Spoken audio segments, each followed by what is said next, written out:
They've got a very full agenda on the topic all around food and sustainable eating. So we've got the sustainability series as a whole is what we've arranged as part of the Green Skills Academy to help build knowledge and facilitate a bit of conversation around various issues to do with sustainability. So as I said, today focusing on food. So we're going to have quite a lot of speakers talking about some of the work that they're doing in the area to help to combat food waste and to help support more sustainable, healthy diets in the community.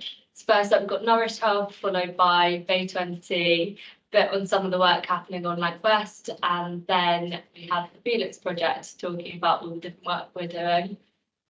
We'll have plenty of time at the end for questions and discussion. But if anybody does have questions throughout, feel free to pop them in the chat and we'll make sure to pick that up. And just to let everyone know, it's being recorded as well. So if that's okay with everyone. Yeah, if any issues with that, then yeah, let's know. But yeah, feel free to put hands up as well. I've got Teams open, so we'll keep on top of that. But yeah, I think without any further ado, I'll pass over to Helen and Bjorn to start with from Nourish Hub. I'll start introducing myself, or Helen is going to try and share our slides with notes. Wish us luck.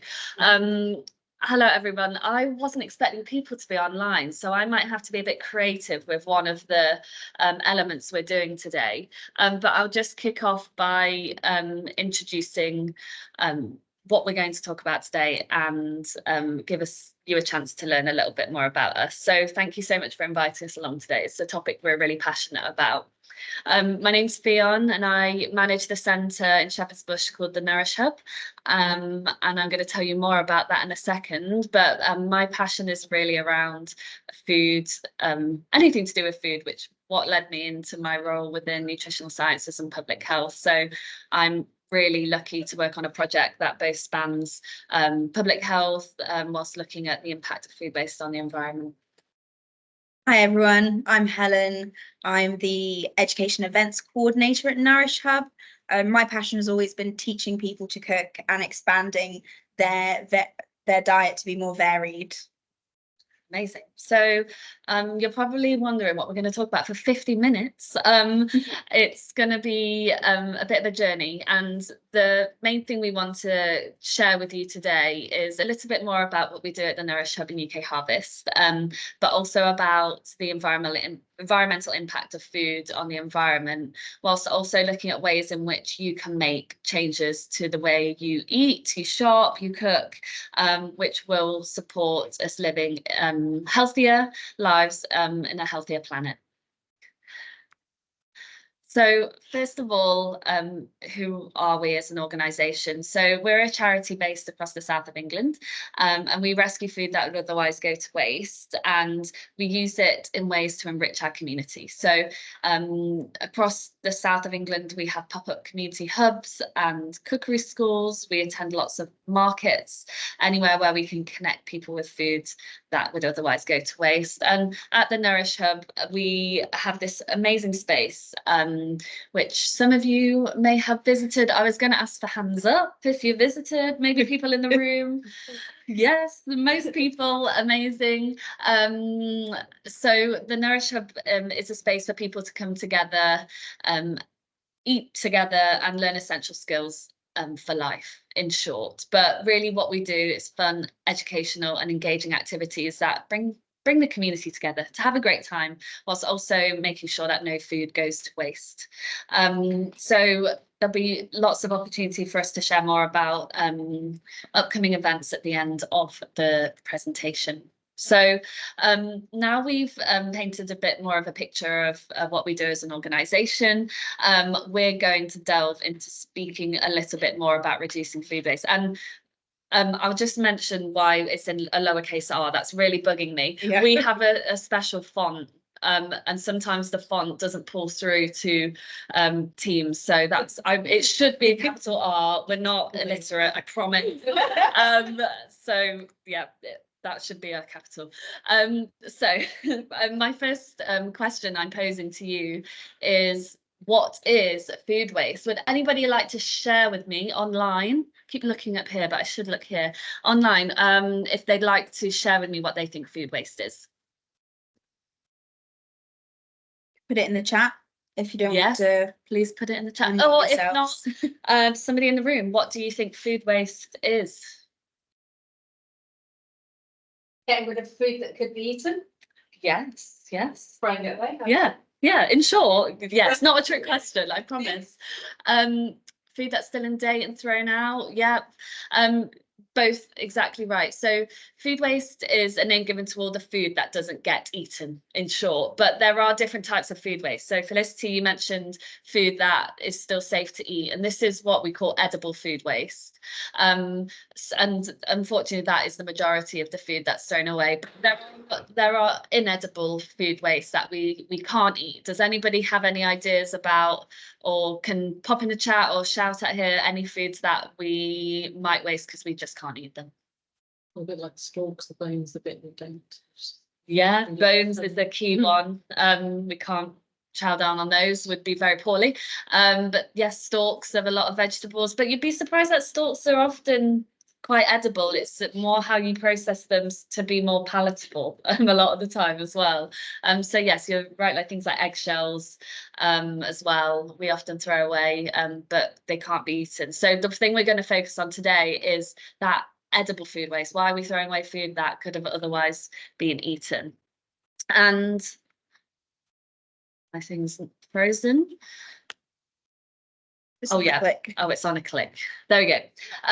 And to set the scene, instead of me speaking at you, I want you to get a bit involved and thinking about these 4 questions, and thinking a little bit more about which you think is correct. So we'll start off with my first question. How I usually do this is I will ask you to put your hand up for which you think is the correct answer. It might be a bit difficult online. So what we'll do is within the room, if somebody, I think what we'll do is I'll read out the question. Whoever's first to type in what they think their answer is, will take that as the majority. So how much edible food in the UK do UK households throw away each year?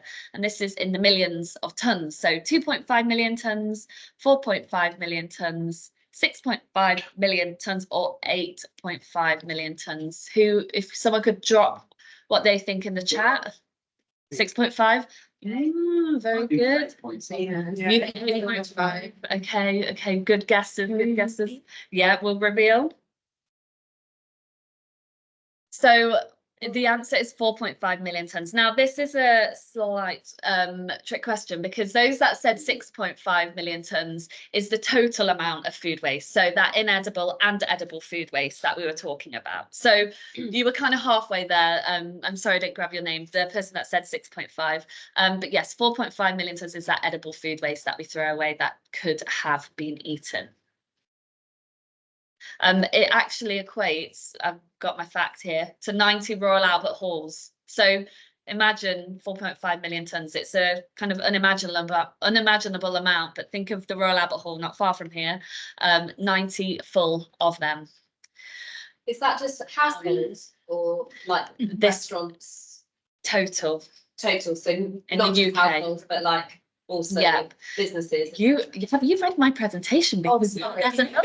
there's another question, and this is going to put it into good question though, because you're right, across different areas of food are different amounts of food waste. So who are the biggest contributors to food waste in the UK? We've got farmers, hospitality, so this is our cafes and restaurants, our households, or food manufacturers. Who would like to drop their guess in the chat?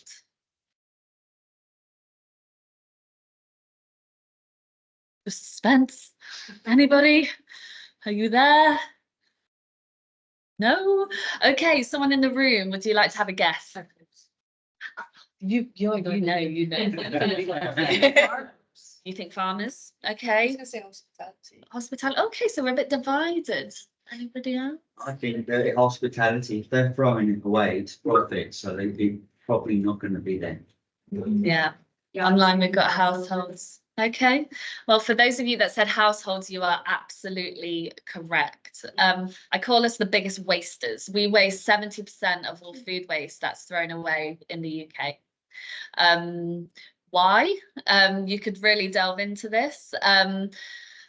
There's lots of reasons, and there's lots of ways in which we can try and reduce this. So this is what we're going to be focusing on in a minute, because we are the biggest wasters, which is why we need to be mindful of that.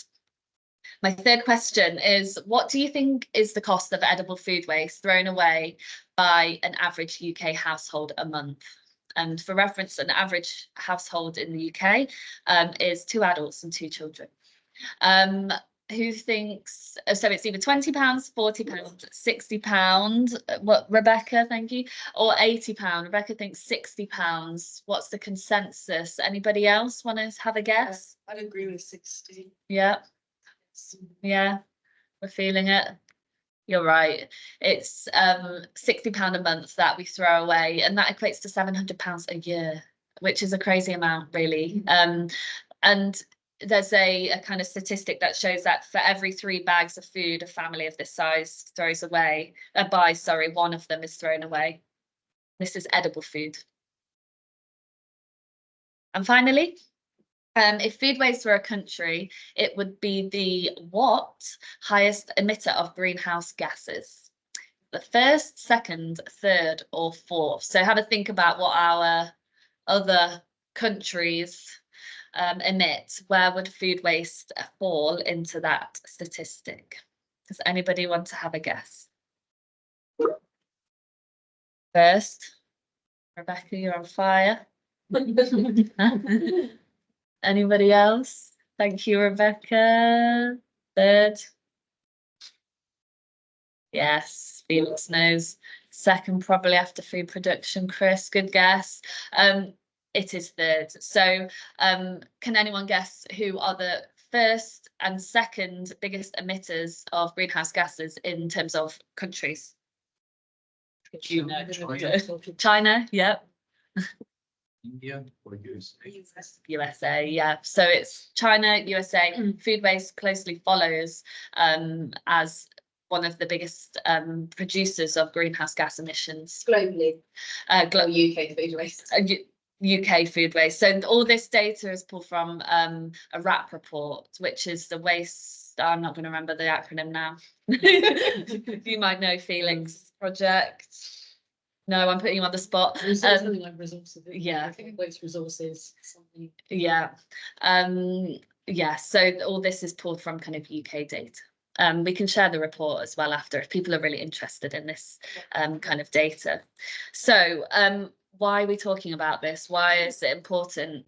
The reason we're talking about it is because when food is grown or produced and then it's thrown away, it's not just that physical piece of food that gets thrown away, it's all the time, the fuel, the energy that's gone into producing that piece of fruit. For example, if we take a banana which travels from outside of the UK, it's farmed probably using machinery that's powered by fuel. It's people's time that are paid to do a job, and then it's probably transported by plane or at least a fuel powered boat or ship. So when we think about the food, it's not just the food going to landfill where it will emit greenhouse gases as it decays. It's that the impact across the process across the whole of its life cycle. And when I talk about greenhouse gases, this might be a word that's kind of thrown around quite a lot, but does anybody know why they are bad for the environment, greenhouse gases? What is it about them that makes them so rubbish?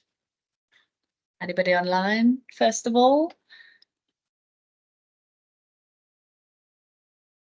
No? Anybody in the room?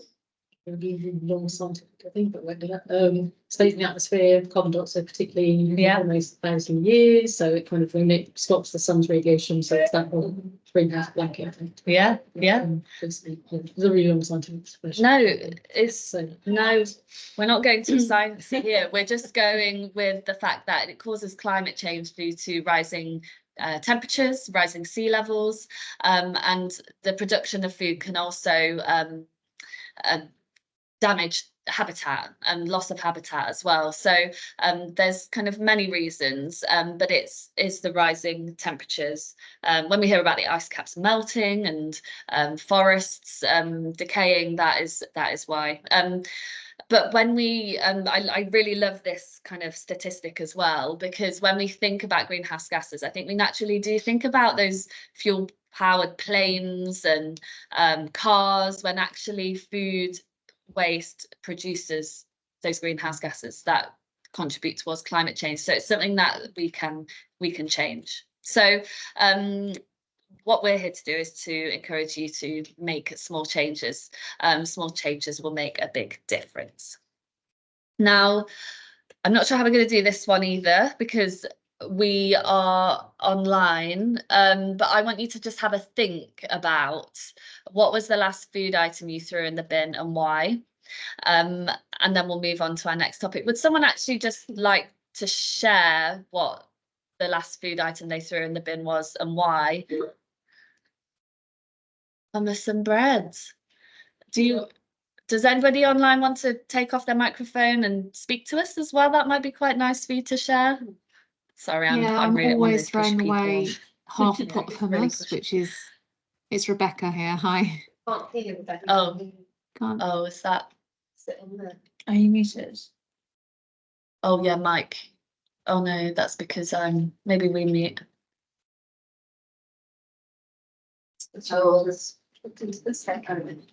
Rebecca, if you try again now. Yeah, can you hear me? Yes. Yes, we can. Yeah. So I'm always throwing away like half pot of hummus. It just never gets eaten. And the other thing I kind of reason the food I throw away is because I cook for a family, and then there's a little bit left over, and it's not enough to make a meal. So then I end up keeping it for a couple of days and then throwing it away because nobody's eaten it. Okay. So why do you throw away your hummus and your bread? because it doesn't get eaten in time. Okay, so I feel really it goes guilty off. now. I'm not here to shame you, please. That is not the aim of this. It's to just get you thinking about the reasons why you're wasting food, because often there's ways in which we can change those ways. So would anyone like to have a think about, well, how, Rebecca, we'll just take the hummus and bread, for example. How can we stop that going to waste? How can we make sure it's not thrown away by the time it goes off? Don't buy as much in the first place if you're not going to have it. Yeah. Did you hear that, Rebecca? Just checking people could hear. No, what did she say? No, I just meant so everybody could hear because you're further away. No, yes, it's a great way to do it, but I can imagine with a busy household, you want to buy and make sure there's enough food, and then it's preference on what people want at the time as well. But that's a really great idea. Chris, your chat popped up, but now it's disappeared. What? Alternative recipes that you can use the old ingredients in. Absolutely. Hummus. I know it says it's usually open and used within 3 days. So I guess it's just being mindful about where that pot is in your fridge. What we use and we teach people to use is a eat me first shelf. So as you open the fridge, right in front of you is your eat me first shelf. You know you've got to eat that, and that's got to be eaten in 3 days. If you were being really on it, you'd stick a label on it and say eat me, but that's only very organized people. I don't think I could do that. So the eat me first shelf is a great way to perhaps make sure that hummus is eaten. But with a younger household, I can see that's probably a bit more challenging. Based on a couple of the things that you wasted, does anybody want to have a guess at the 3 most wasted foods in the UK? Because we can really brainstorm some ideas on how we might reduce waste of one of your products. Salads. Salads. Yeah. Salads aren't one of the top 3. However, they are on the top 10 list. Number 5? Yeah. Yeah, it just goes soggy, doesn't it? It goes wet, and then you kind of don't want to But eat you it. can, you probably know better than most, but you can cook with salad stuff as yeah. well. So I've been recently having spinach, baby spinach, Yeah. instead of, I've been using that raw as a Yeah. salad because it keeps a lot longer than Yeah. the salads. You're so right. That's a great way of doing it. And you kind of, I guess, from experience, have learned that actually you can be a bit more versatile with that. Yeah, as because well. then I can bung it in the soup. Yeah. Whatever, so it can be both things. Whereas Yeah. salads generally, something that you don't cook. Yeah. Even Absolutely. hummus is quite good filler in soups as well. Mhm. Stuff at the end of it. Yeah. And Yeah. I've done that as a soup Yeah. base. yeah, you just kind of chuck it, thicken it a bit. Great idea. And you're adding lots of great nutrition as well, full of fiber, because hummus is made from chickpeas and tahini, a great source of fat as well. So I will move on to our top most wasted foods. Oh, Rebecca, you are on it. It is, you are correct, bread. Well done. Bread is our most wasted food. Does anybody, this is quite a hard question, but does anybody want to have a guess about how many slices we throw away each day? This is in the UK. Can we make sure Rebecca is not Googling? Pardon? Can we make sure Rebecca Oh. is not Googling? Yes, this is true. No cheating. 70 million. That's a lot. That's a good guess. Anybody in the room want to have a guess? 200,000. Okay. Got this. So I'm trying.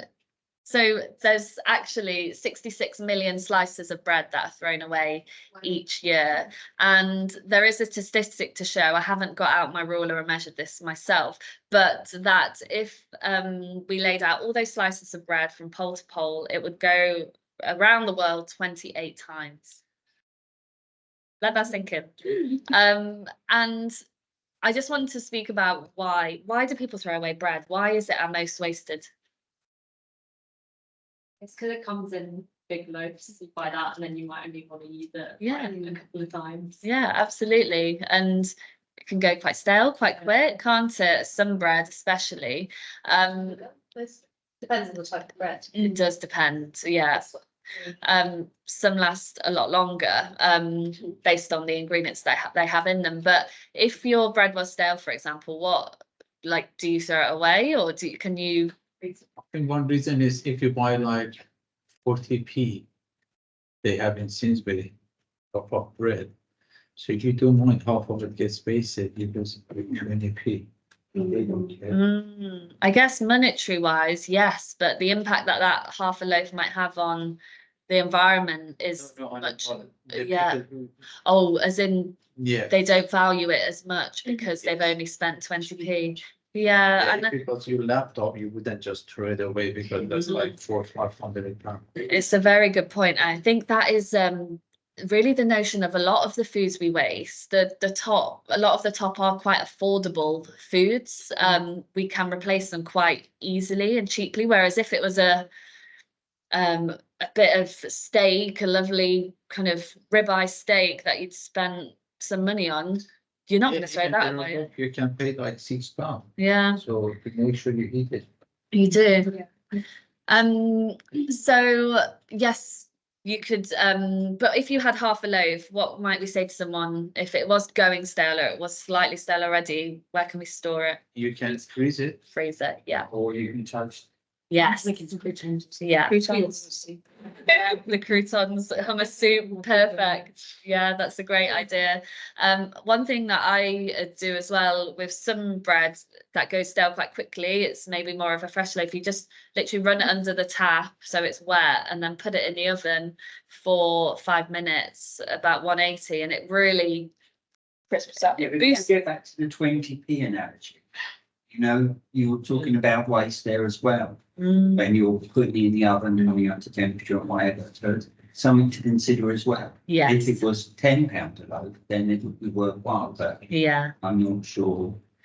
that's true. I mean, that scenario, yeah, we're taking into account the cost of turning on the oven, which is I haven't actually had that thought before. So that's a really good point. But The energy companies are constantly saying I should have a smart meter. yeah, But the thing is, I think to myself, even if I know exactly how much it costs to run the Hoover or anything, I'm not going to do it less. I have to do it Yeah. because I have to do that. Yeah. Not use the Hoover. No. It seems strange. No, I understand. I guess one thing we can do that we're kind of running generally is just put your loaf in the freezer. Get your loaf before it even starts to go stale, put it in the freezer. If it's a loaf that's not sliced, sliced it up before you put it in. It's a great way to just, because your freezer's generally most of the time on, it's keeping fresh. So then we don't even have to revitalize it. Who can think what a second most wasted veg is? I might have, oh, I've just said what family it's in. Pardon? Banana. Bananas, no, but bananas are up there in one of the 10. It's a vegetable, as I've just said, but yeah. Tomatoes.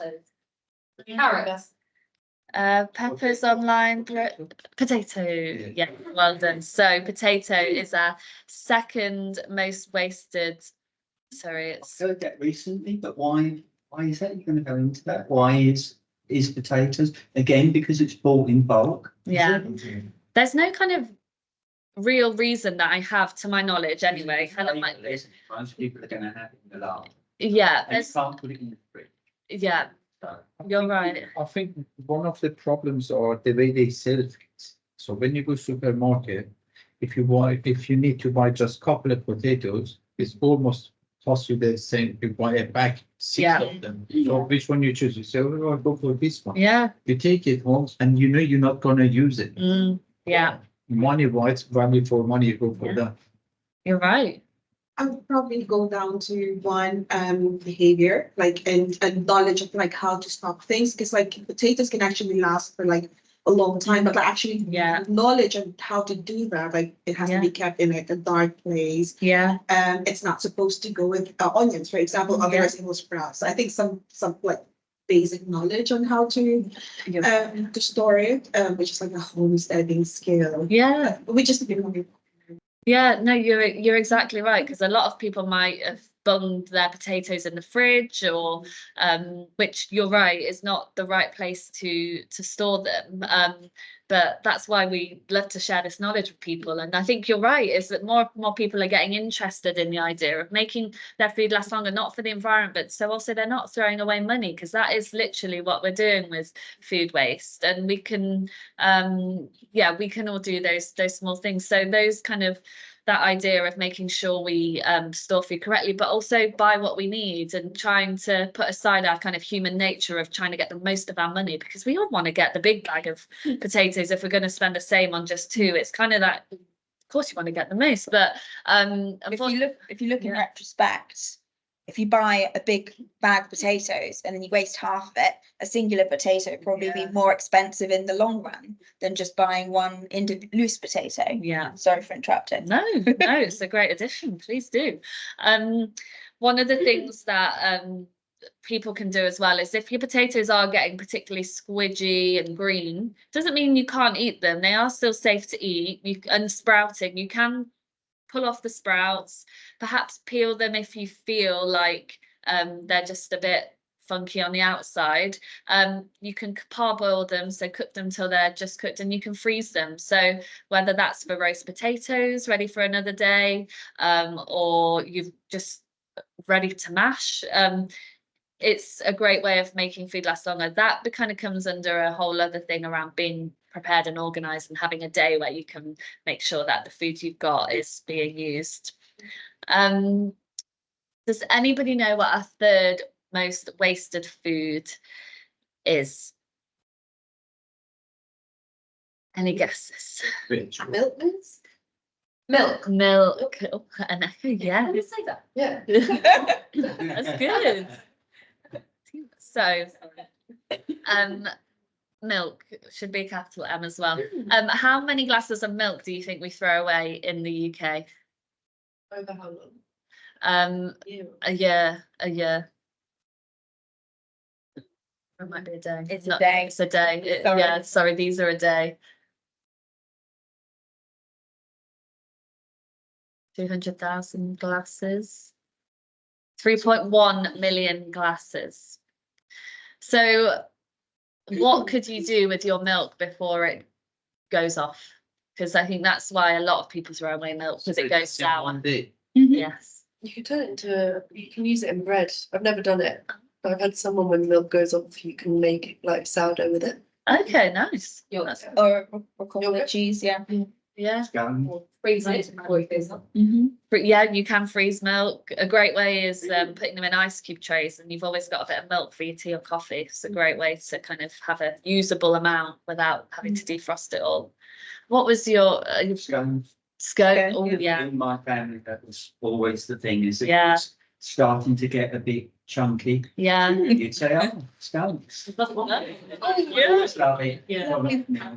Yeah, you're here to tell the tale as well. So it obviously shows that it's still safe to eat when your milk is just on the tin. It's a lot of the time not going to harm you either. Yeah, because like a lot of people, when it's past the date, even though it smells Yeah. okay still, it's like Yes. straight to the bin. And I think it's because we're so scared because it's dairy. Yeah. So it can cause a lot of damage if it's really long.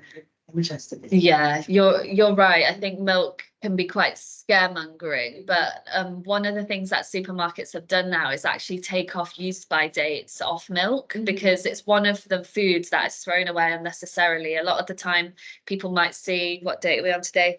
The third. It's not the third. My watch is wrong. 5th of March, and they'll just throw it away straight away. They'll pour it down the sink. But actually, the supermarkets are encouraging people to sniff, smell, taste, don't waste. So really trying to reduce the amount of milk waste that happens. And there's quite a lot of ways. We've already discussed of that, ways you can use it in bulk or preserve it in the freezer. You can put a bit of milk and then you can see if it stays the same liquid, Yeah. use it. Otherwise, it will be becoming like pieces. Yeah.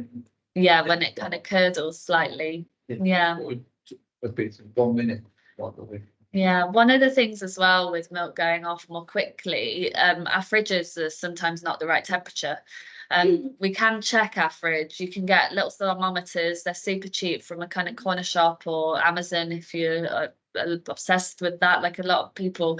You can actually check the temperature of your fridge, making sure it's below 5 degrees and higher than 0 degrees. I was told that milk should be stored at 8 degrees, but I recently came across a statistic said that the fridge should be set at 2 for optimum Yeah, length of time that stuff's preserved. that's And right. my wife said many years ago, you know, when I asked her about stuff going off, she said nothing goes off in that fridge.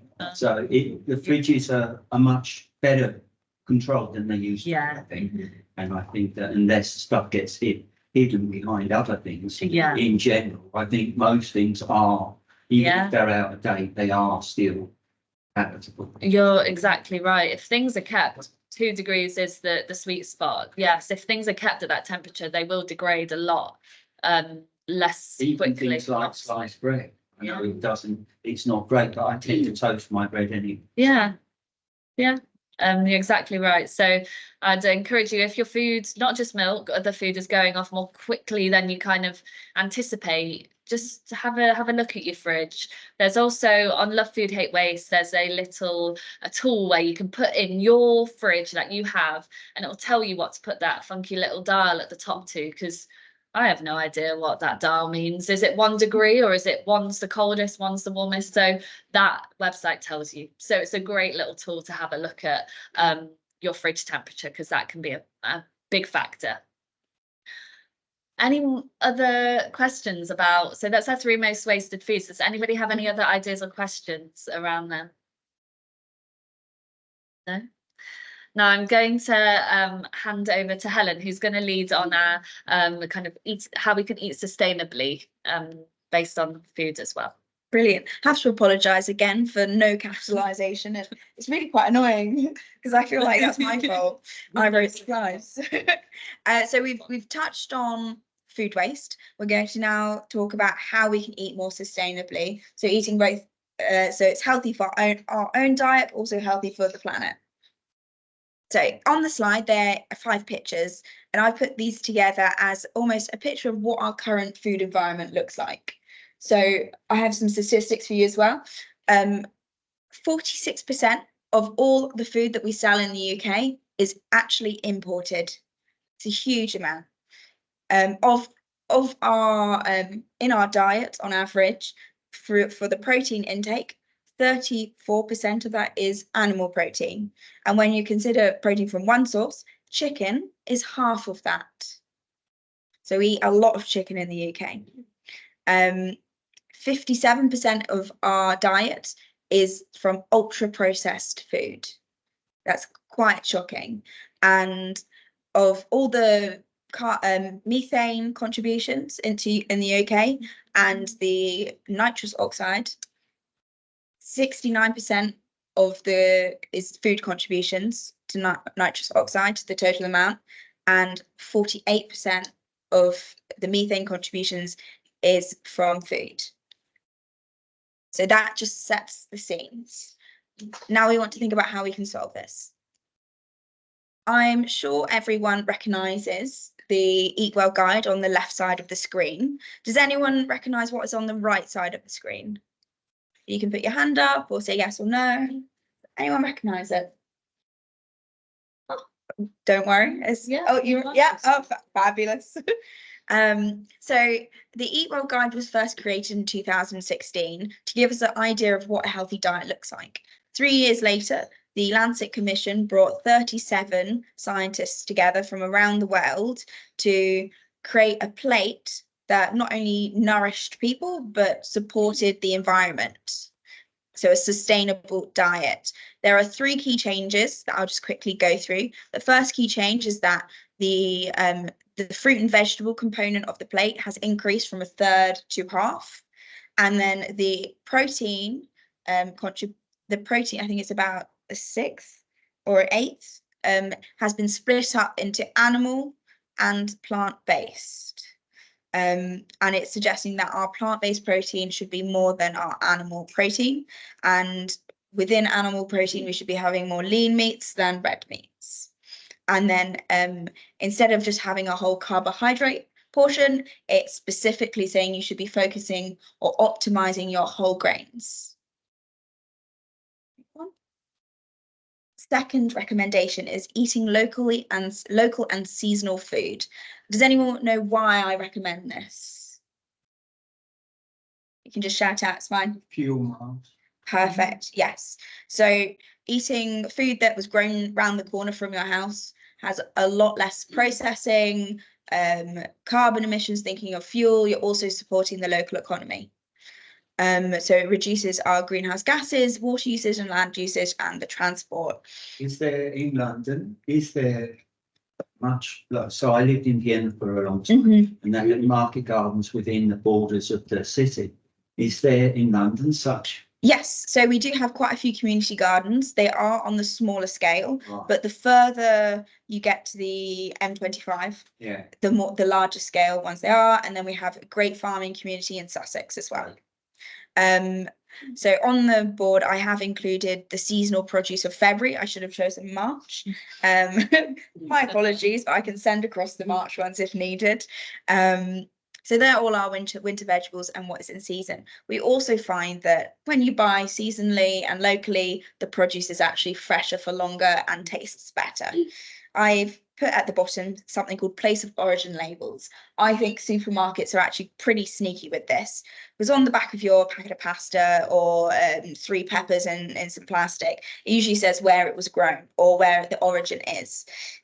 When you look at food labeling laws, it doesn't have to be grown there, or it doesn't have to be produced there. What that is that the majority of the production should have happened in that country.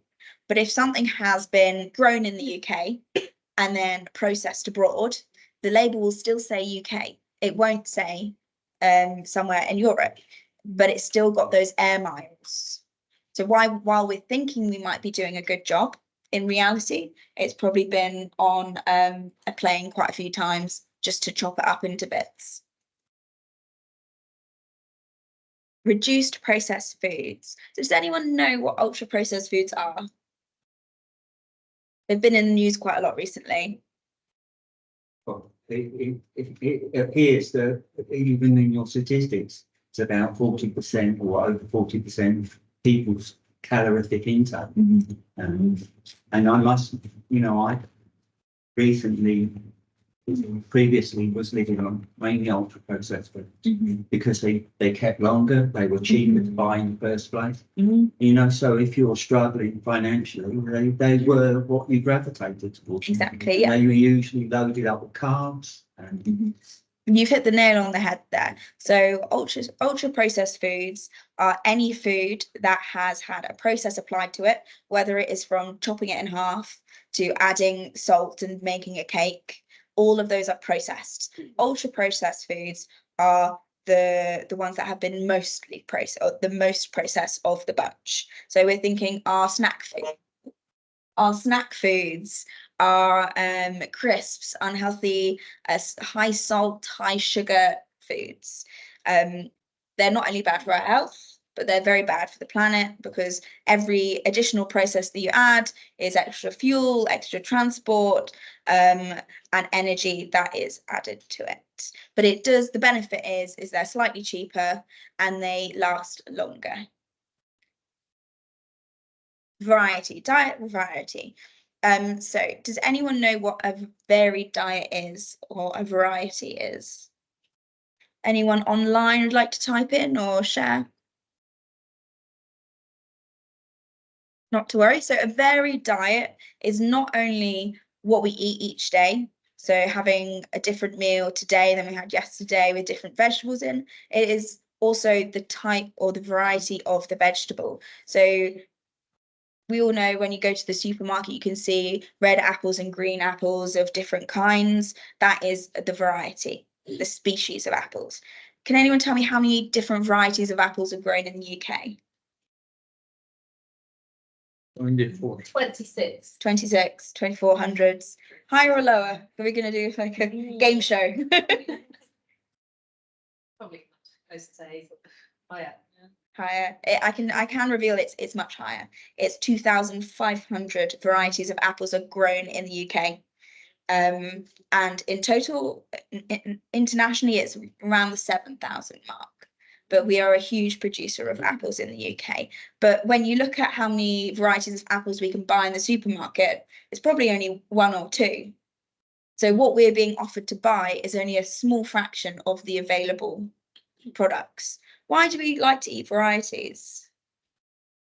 Different nutritional values. Yeah, exactly what I wanted to say. So, for example, a grain or an apple, depending on what variety it is, might have different protein elements, protein quantities, nutrition quantities, vitamins and minerals. It all will change depending on the variety that you go for. Can anyone name any different grains of, so think like wheat, any other different varieties of wheat or grains? got oats there, Yeah, oats. right? Barley. Barley, yeah. Couscous Yeah, couscous is a grain, yeah. and quinoa. Millet, Right. polenta, buckwheat. There's so many different varieties that we actually do grow in the UK, but we don't see it in the supermarket. And I say this just because we have the power to change things, because we are the consumers, we have that buying power. If you want to see more locally produced foods or more varieties, depending on what you buy each day will then filter back to the supermarkets, and then they will see a bigger demand. So if you want British foods, buy British, and then we can circular economy back again. Sorry, a bit of a tangent there. So I'll link back to the slide that I started on, where we looked at the picture of what our current food environment is, and it looked a bit negative. This slide basically shows what I hope to see the food environment become. So there's a picture of a farmer's market, there's a variety of grains, we're thinking about soil health as well. I didn't mention at the start, but monocropping is a huge impact. If we only want to eat wheat or have wheat-based bread, then the farmers in the UK will only grow wheat, which decreases the biodiversity. But as Henry Dimbleby says, what we want is a nutritionally adequate, safe, healthy, culturally acceptable, and economically affordable diet. That is it. I'm going to pass back to Fionn. Amazing, thank you. Does anyone have any questions for Helen about what we just spoke about? I had a question from previous section. Yeah. What percentage of the food waste is from household and what percentage is from commercial waste, restaurant?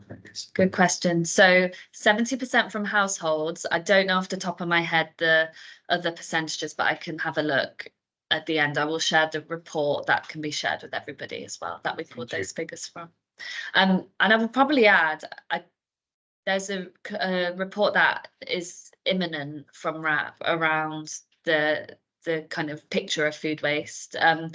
So I'll maybe link to how you can keep up to date with those as well, because it is ever changing, as you probably know as well. And they have their food and waste action week coming up in weeks time. Yeah. So that's always one of those that we moving to next week in the next stats. Just one other thing while think about apples in particular. My friend is a buyer for farm. He was a farmer, now he's a buyer. And apples, often what we see on the supermarket shelf has sat in a cold store for over a year before they even reach the supermarket. So then when we think about what we're diverting from food waste, we're also thinking about items that are not even necessarily kind of fresh in terms of what we time. so that's just another interesting part of the puzzle in terms of trying to think about how we approach like what is we eat and where we get it, and but there's a cost factor that's probably one of the most fundamental parts of this. A lot of fruit and vegetables, I know, definitely if they've been picked abroad and they've been imported over, are picked before they're ripe, and then they're chemically ripened in the plane or on the boat over to the UK. When you're thinking of food storage, because they want it to get here at the best point of ripeness, so it's picked unfortunately.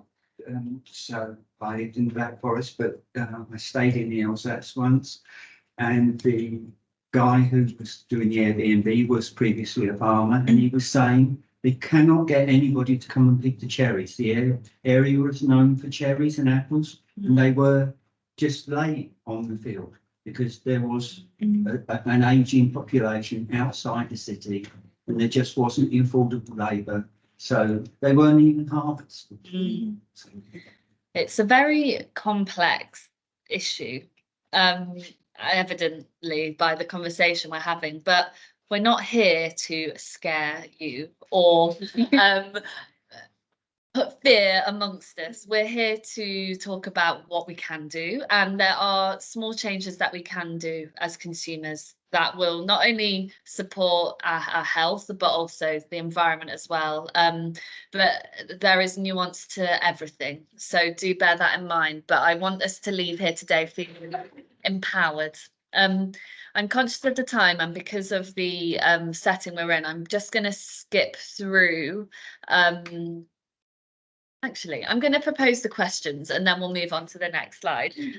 But this was to be done in pairs. So, but I'd like it if people could share online if you wanted to type or talk, or the group here, as we've already been discussing. How might you firstly reduce your food waste? And how might you eat more sustainably? So based on the kind of ideas that I shared in the first half of our presentation, and Helen in the second half, how might you eat more sustainably? So thinking about how you might increase veg consumption or swapping meat for more plant-based proteins as an example. Does anyone like to share? Yeah. For us, it's because we do bulk shopping Yeah. once a month, and then we just add just top it up like every week. My husband and I have actually seen a lot of vegetables go to waste. Just I think it may also be down to like us not really knowing how to properly store it in the fridge, or probably the fridge is not at the right temperature. So we've sort of like cut down on the monthly shopping, food shopping, and secondly, he actually bought some storage materials that we can use to store Yeah. vegetables, and we noticed that it doesn't really rot more quickly as well. And yeah, and so I noticed like carrots can go quickly for some reason. It goes Yeah. like soft. It doesn't really rot, but it goes soft. Yeah. I'm not sure if it's still good for cooking, so we just sort of like to throw it away. Okay. But yeah, that so like a proper storage Yeah. in the fridge. And in terms of like eating more sustainably, I've always been like a meat eater, so I always used to have like meat all the time in my food. And we've actually, us as a team as well, we actually have the no meat Mondays and things. So actually beyond that, because we have new flatmates who cook a lot of really good vegetarian meals, Right. we've actually asked them to like sometimes cook for us so that we have at least 3 meals per week that Right. are vegetarian. Because we normally just eat like 2 full meals a day anyway. That's brilliant. So it's and again, we've asked someone else to do that for us because I don't know how to, but it Yeah. will go down to like educating ourselves how to actually prepare. Yeah. And be a little bit more on the vegetarian side than like Yeah. the meat side, which I was like brought up in. Yeah, I love that. And that's the power of sharing, isn't it? And food from different cultures is so different. I know I was very much brought on a diet of meat and 2 veg, and I didn't eat a lot of beans and lentils. That was just not my parents' way of cooking. But actually, as I grow older and you meet different people and kind of cook from different cuisines, and in Middle Eastern cuisine, they use a lot of pulses and grains. So a great kind of way to immerse yourself in different ways of eating and just sharing, because we went to last night, we went to Kindred, which is a space in Hammersmith, and they did a completely vegetarian Middle Eastern cuisine using so many different grains and pulses, and it was utterly delicious. I didn't want any meat, even as a meat eater. So yeah, that's a really great way of doing it. And back to your carrots, your squishy wobbly carrots. Eat it. Honestly, if you a bit freaked out by the texture, the wobbly, just put them in more of like a stew or you fry them. But if you put them in like a glass of water, they will firm up again. So all that's happening within your carrot there is the water within the cell is changing. If you kind of pump it up with a bit of water, it's a bit like a plant, I guess. Like you give it a bit of water and it will go firm again. So if you wanted it to dip in your hummus online, that's a great way of kind of using up your carrot and your hummus as well. Does anyone else want to share their idea on how they might reduce their food waste or eat more sustainably? Yeah, in Europe and that, people generally sort of shop more frequently Yeah. and less bulk. So they go home and they have a dish in mind and they buy for that dish. Yeah. And then the next day they rinse and repeat. Yeah. They don't have the waste, other than they might prepare more than they actually eat. Yeah. But other than that, stuff is not stored in bulk as it is here in the UK. Yeah. Yes, I second that. Just I was talking to my ex this morning. She was saying, "Look, the price of gold gone up. You know, if you had bought 6 bags of rice, it would have been a good person. Why do we need to buy 6 bags of rice? Yeah. You're not like expecting World War II.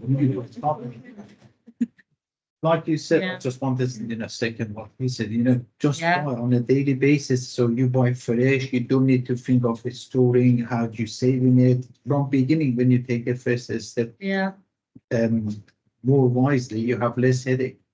And this is a really, really great point. And it just shows how different we all are and how we all plan. I think planning is key, whether you're buying in bulk or you're buying every day. Planning and looking at what you've got and what you need is the kind of key takeaway from here, because feasibly it might not be suitable for some people to shop every day based on their commitments or their access to food or a shop, but for others actually that is the best way, and that's the way they will reduce their food waste and spend less. So yeah, I think the thing that combines all your points is that planning, whether it's I love pen and paper. I will literally write down the meals I want to eat in that week, and I'll create a list from that, and I do a shop a week. That works for me, but it doesn't work for everyone. You're a kind of would rather go each day and looking at what you've got in your fridge, basing it around that. Yeah, it's harder for me when my fridge is full to decide what I want to eat. And usually you tend to choose the easiest option to eat. So probably if you have ravioli and you mix a bit of, I don't know, cheese or sausage or something, you end up having that. That's it. You're not gonna go put, I don't know, broccoli and sweet potato in the oven because it's gonna take longer. So you choose the easy option. Yeah. That's great. Now we've got some ideas to share with you, for you to take away. I think a lot of these you'll have come up with yourself. And we touched on some of these already. So filling your freezer. A freezer just about freezes food in time, so it does still degrade slightly. We shouldn't. The recommendation is we shouldn't freeze food for more than 3 months, but I ignore that, and I'm here to tell the tale. I eat food that's been frozen for a year or longer, and it's fine as long as it's sealed in a container. Storage is key, you're right, or it's wrapped in cling film really securely. We're good, and it really lasts. This is great for leftovers as well. It's just remembering what you've put in your container, and remembering where you put it in your freezer. So yeah, because we've all done that where we pick out something and go, what is that? It's been there over a year. Thought you were having pasta sauce and it was actually a curry. Yes, yeah, lovely. And then making a shopping list. So what we were just speaking about, the planning is key, and just being mindful, I think, of what we've got and what we need to get. And finally, my favorite is the wonky veg.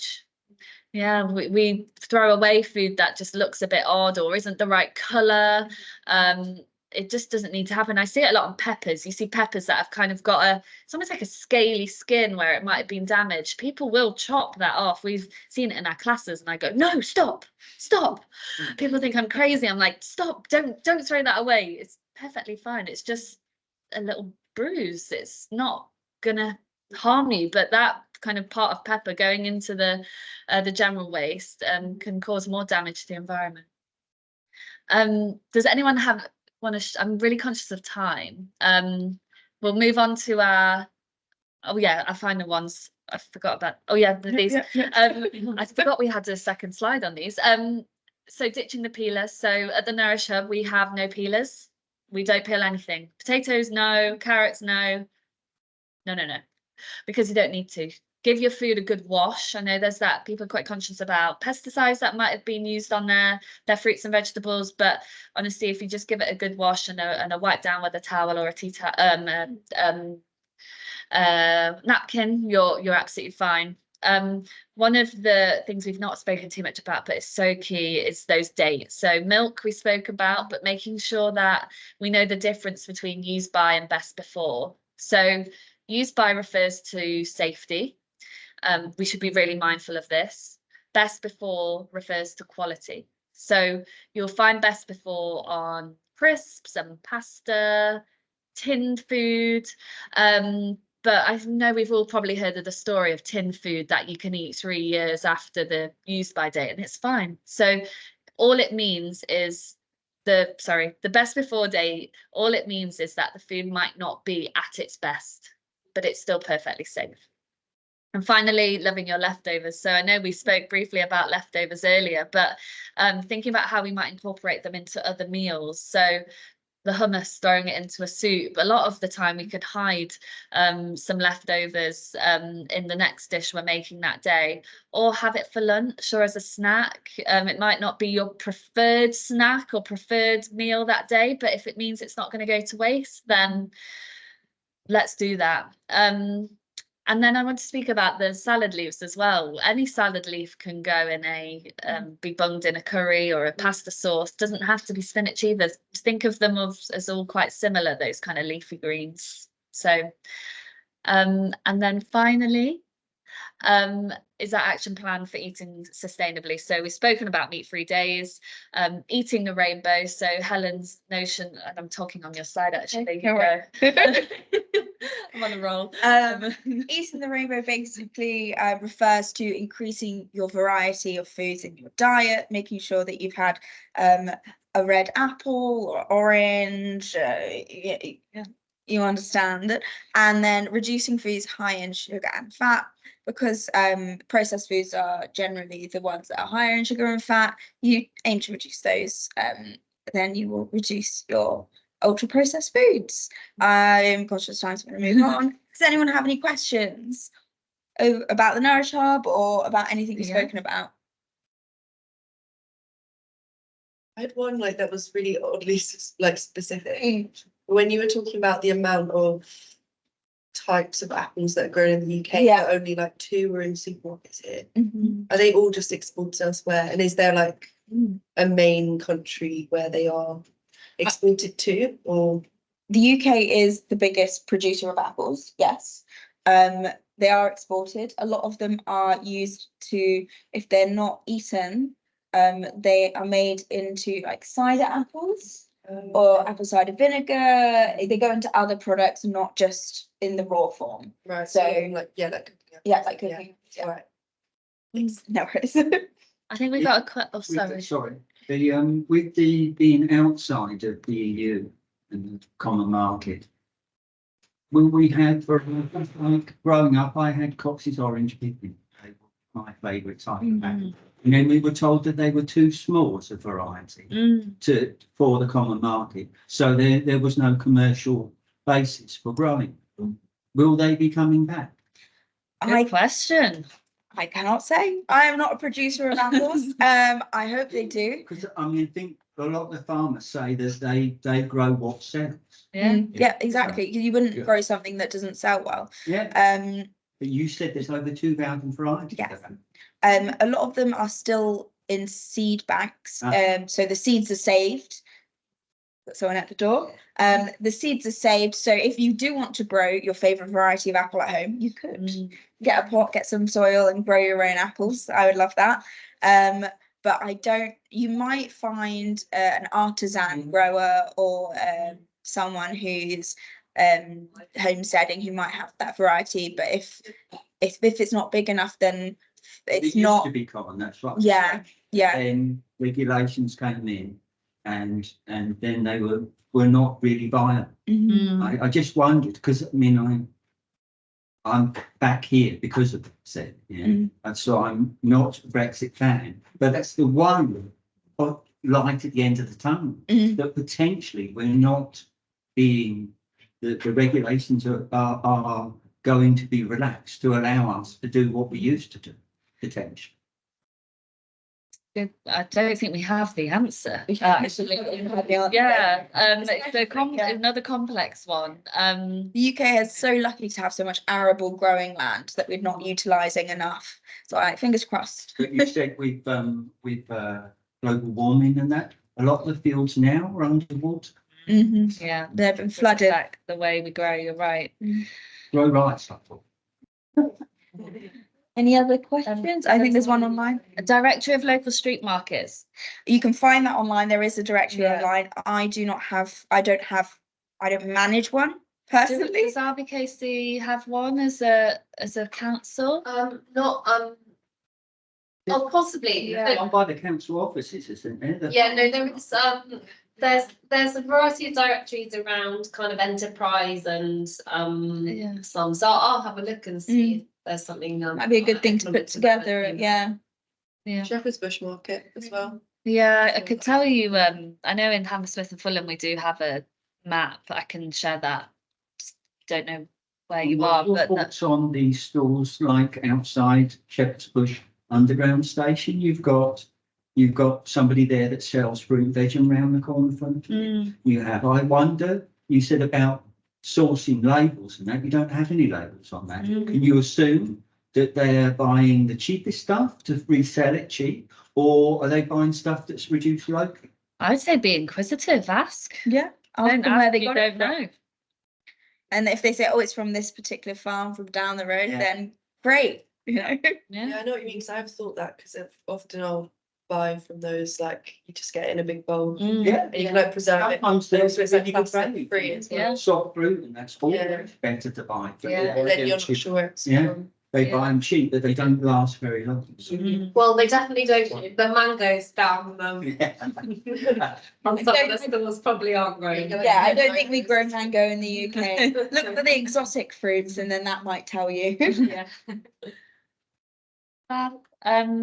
If that's everything, we will stop talking and we let will someone else have a go. Yeah. Thank you all. So some great questions and ideas there. Good, lots of good information. Good. So we've got Deb said to talk a little bit about Bay 20. I haven't got these slides, so I'll just bring up where we were at before. Lovely. Yeah, so if you want to speak a little bit.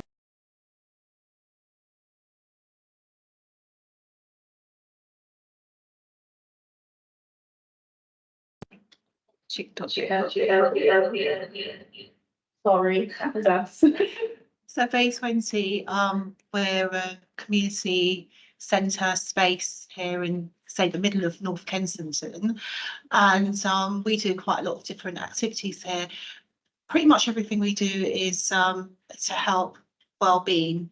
So we've got meditation, yoga, Tai Chi, Zumba, and it's all free. And then we don't like to call it food bank, we call it a street kitchen. Every Thursday, we set up like a mini market just outside the centre on the green. And people come along in the morning, get a ticket, and then they come back in the afternoon. We don't know what we're getting. So on the Wednesday, we get our donations coming in, and we're very blessed to get donations from the Phoenix Project, and we also get from City Harvest and local people from the community as well. Often give us a call and say, look, we've got too much of this, etc. We've even had from yourselves from the Nourish Shop as well, so it's brilliant. And what we also do as well is we find sometimes we might get loads of bananas coming in, or at the moment green bananas. Actually, we've been really lucky with the Caribbean bananas, which are really high in lots of protein and vitamins. We've been getting those in, and that's quite a rarity because they're quite expensive. So we call around and say to other centres that we know, you know, have food banks, etc. Would you like this? And they'll be like, yes. So we get it sent around. Also, people that come along as well, they've become really resourceful with cooking and using. When you were speaking earlier about veg that's very bruised and doesn't look very appetizing, or some of it we've noticed coming from the farm, and it doesn't, like a carrot might think, what is that? Or what's, you know, it doesn't look like a marrow, but it's actually still good and still usable. So people are beginning to make smoothies now. They're thinking more about their intake of what they're eating. We notice more people are becoming vegan as well. So it's really lovely getting the options of fruit and veg coming in, that we're able to kind of give that out, and also give out ideas about recipes and things that people can cook. And the people that come along, there's some of them that are really, really good cooks. So they share their ideas with people whilst they're queuing up. So we're finding that every time we think, should we continue with our street kitchen, because that's not what we set out to do originally, we're looking at the situation and the climate of what's going on, and we're like, no, we need to carry on, because even though there are other food banks in the community, there are still people that we can clearly see need the support. Energy bills are up rocket high. There's so many things that have impacted everyday life, and we get a mix of people that come along, a lot of rough sleepers, people that maybe just lost their job, or, you know, because of the bills, they can't afford to really feed their families. So it's really diverse with the groups of people that come along. And yeah, we find that the street kitchen food bank has become a big part of Bay 20 that originally we didn't think that was going to happen. The other lady that runs it with me is Fiona. I'm sure a lot of you have either spoken or met her. We're both local as well from the community, so we live in the community, work in the community. We kind of have ideas of people's needs. And yeah, we're open Monday to Friday. People can come along and get free cups of tea, coffee. We open on weekends as well for private bookings. So we're here Monday to Friday really to kind of serve and help the community. So yeah, that's what we do. If there's anything else, I need to sound aware that other people need to speak as well. How many well, this will be a lot, but I'm sure you've got some idea like how many different local people are coming across that street kitchen using it. I mean, it fluctuates. Sometimes we may have 80 people come along, and then another time it could be 120 to 150. It really goes up and down, but I'd say the minimum is probably about 80, 85 that we have, and that's weekly. We have the ticket system that we give out, but then what we find happens is people do come along after 4 and still ask if there's food available. So it's sometimes a bit hard to gauge it. Yeah. So that's, what is the need for the ticketing then?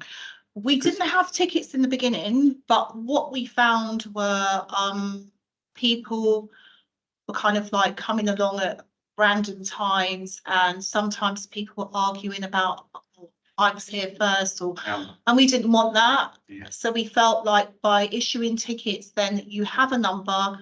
There's no real argument about who has been in the queue first, and it just makes it easier. So, but yeah, we found that kind of works for us because we don't get them to fill forms in. We don't ask them any personal information. We just hope that everyone that comes along is in need. And with your like kitchen space you've got at the back, like what do you mainly use it for? Is it just for when you host events on the weekend? Yeah, I mean, we use it like pretty much daily. And again, that's one thing I've got to mention actually with the street kitchen. What we do is with all the food produce that we get coming in, we make soup with it. So we never have a menu of what we're going to do, but it's like if we get loads of mushrooms, it'll be a mushroom leek soup, for instance. So it's really good that we're able to provide that, because what we find as well when people are queuing up, and whether it's cold, raining, or it could be a nice day, giving them a cup of soup with a bit of bread really calms the mood down as well. So if people are feeling a little bit anxious, they're suddenly like, oh, I've got a bit of soup here, you know, cups of tea, coffee. So that, and we have a bit of music playing as well, and that makes it really, really nice vibes for people as they come along. So that's great that we're able to make soup. And also sometimes when we've got some amazing volunteers that are pretty good at baking. So if we've got lots of bananas, so, oh, let's make a banana loaf to give out to people that are coming along. Crumble, you know, whatever's there, it's like we use our imagination. And in the pandemic we were cooking meals every day, so the food came in brilliant for everyone, for us to be able to cook all these meals because we didn't really have a budget for it. So yeah, that's something that we do. We've got projects as well that sometimes hire, and they do cooking in this space as well, so it's utilized really well. I mean, they're not industrial cookers, but they work for us. And you know, we used to offer breakfast, have this bit as a cafe area, but dynamics and things have changed quite a lot now. So if there's someone who's really hungry and really in need, we will cook them up a bit of breakfast or lunch, or you know, so it's always been used. And we're just going to also do a project where we're working with Age UK, and we're going to provide a lunch for them as well weekly. So this space is going to be used again really well for that. Yeah. Nice. I think a really good example of making the most of space as well as making the most of no, the food that you definitely. get And in. it's nice to feel like the space is being used, because what we find a lot of people say, it feels like an extension of home. So it's nice that they come in here and they can feel so relaxed and sit down and have a nice meal, whether it's to take it away, you know, but it's that kind of vibe in here where we feel like whoever we've got working with us have got a very similar idea of how to deal with people as they're coming in. Mm-hmm. Just be very welcoming, very polite, because the community, as we all know, there's so many people that are going through different struggles, and a lot of people we find are struggling with their anxiety. And if you've got someone that kind of looks quite grumpy or not very friendly, that can be off-putting for them as well. So we feel like it's nice for everyone to be a bit smiley and friendly, and people feel relaxed, like there is a space that's a safe space as well. Anyone's welcome, you know, there's no like, oh, we choose who comes in and out of the centre. It's welcome for the community to come in. So yeah, that's space. Right. Have we got any questions online from anybody? I think, yeah, very informative. I think what we'll do is if we send round follow-ups from everything that everyone spoke about, so what you guys mentioned, and then we can send links to everything. I think that'd be really good. It's good for everybody. Great. Who have we got up next? Lancaster. So we've got Felicity and Abbas. Do you want to talk through this one still? Yes. All right, okay. Before I start, I'm the chair of Residents Association. I'm from also from the sitting panel for Bay20. So when the pandemic happened, so Bay20 started some food, doing the food bank sort of here for food distribution. Melanie started something, so I was part of both partially. And also when we had a lot of food delivered here or there, so we realized we can share it or move it from here to there, not letting it get spaces. So some of it came to our estate, and because we had a van, I could use the van. So we started distributing that food on our estate. So little by little, people started getting used to it, and then we started getting deliveries from City Harvest, and later on we had Hubbub that came on board. They offered these initiatives. You can share the food between each other. So sometimes, let's say I'm going on holiday, I've got these food gonna get wasted, vegetables and things, so I can put it there. Someone else can use it, or I have something extra. I can leave that food in the fridge, and somebody got banana left, they can put the banana. So I'll use the banana, they can use my cabbage.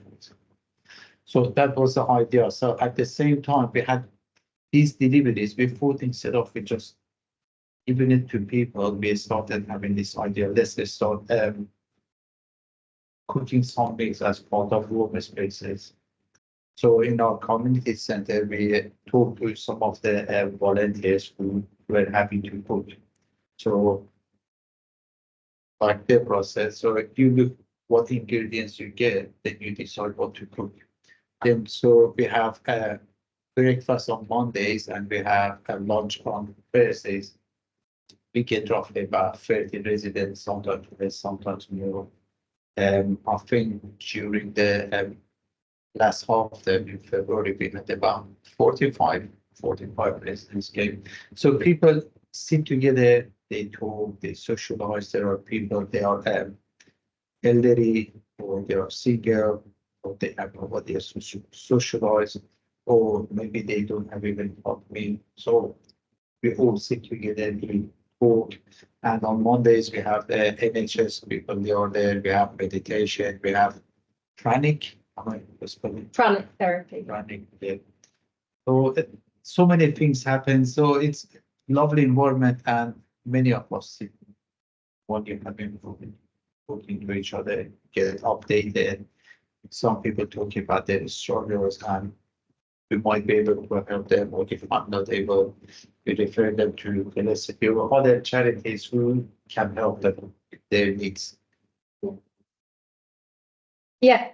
So just to follow on a little bit from that, so we've been with the neighbourhood team, we've been working really closely with the Residents Association, obviously, to hear what the priorities for residents are and what the priorities are for the types of services that residents would like to see on the estate as well, and across the community. So as Abbas mentioned, the kind of journey of diverting food waste and providing meals as well, like finding ways for people to share and gather, has been a big priority. And over the last couple of years, we've moved away from the kind of distribution model, because there are places doing that that can operationally manage it. It's quite time intensive, and there's storage and there's lots of things to consider. So kind of across the last year, we've moved to just having this static fridge, which was also about accessibility. So our office spaces are in Baseline Studios, and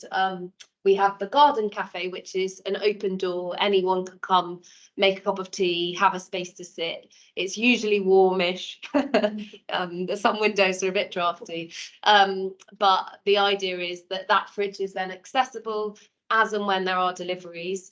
And it's a bit more of that give and take model, which is the premise of a community fridge.